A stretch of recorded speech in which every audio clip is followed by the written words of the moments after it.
Hey, welcome back to week 0.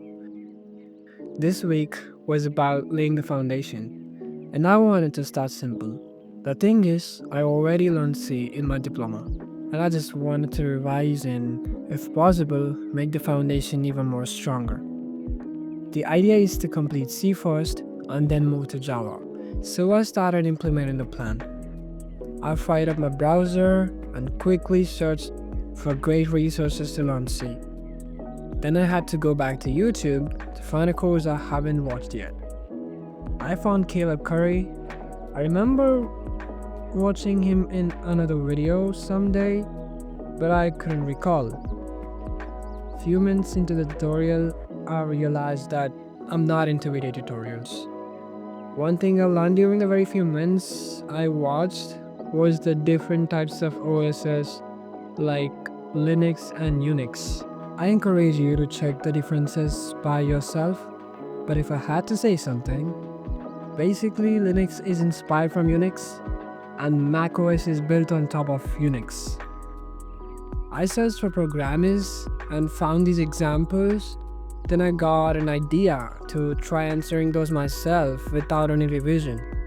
So I fired up VS Code and started writing code. But the autocomplete is completely ruining the test, so I had to find another way. Now I opened gedit on Mac and started writing there.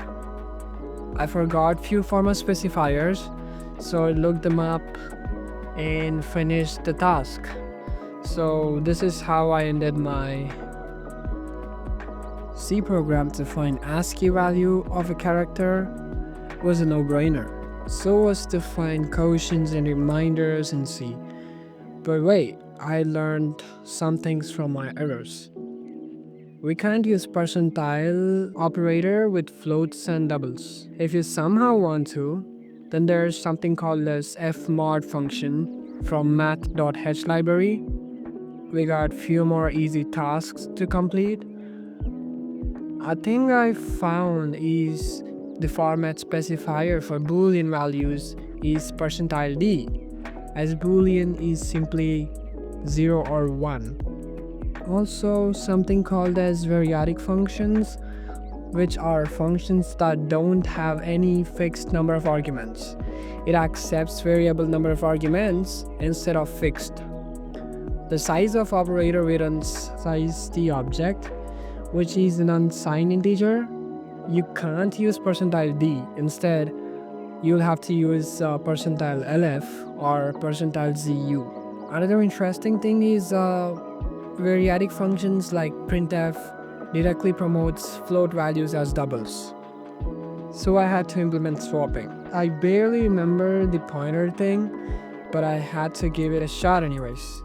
So to implement a simple swap is simple, but I wanted to write a function. I tried hard, but couldn't make it, so I ended up looking the right answer and learned about pointers. Call by value, CBR, call by reference. While learning that, I got a doubt. There's something called as L value and R value. Search them up and comment your best understandings. Few more easy problems. I did another one to find the maximum of 2 numbers, which was easy again. Then there was this problem to find roots of a quadratic equation.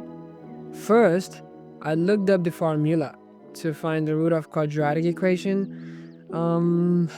Then I implemented the discriminant function. I had to complete the solution I started yesterday. I started by looking the actual solution for once.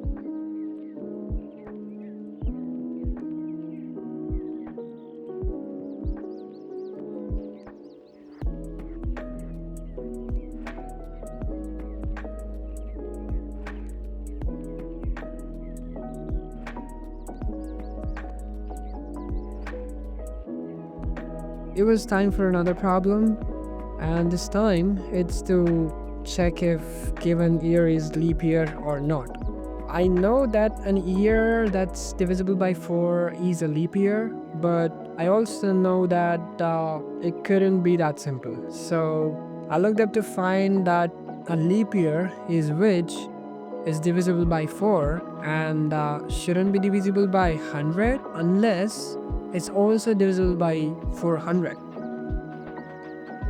Due to some things happening in college, I had to learn React. Again, I kind of worked a little bit with React and I know little, but I had to dive deep this time. So I started learning React.js.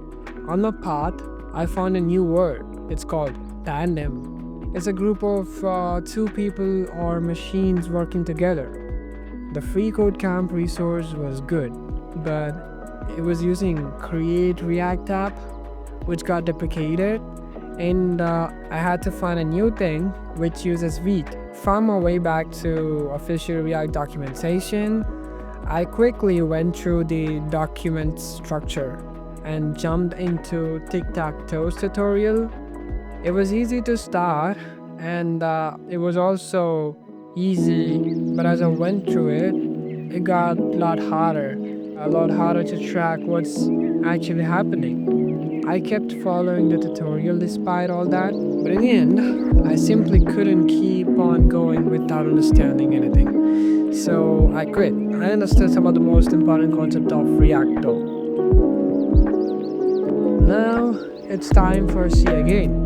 It's gonna be a combination of things I learned during this week put together to form a project. What it does is you read integers from user until they enter 0. Calculate and display sum, average, minimum, maximum, and count of positives and negatives.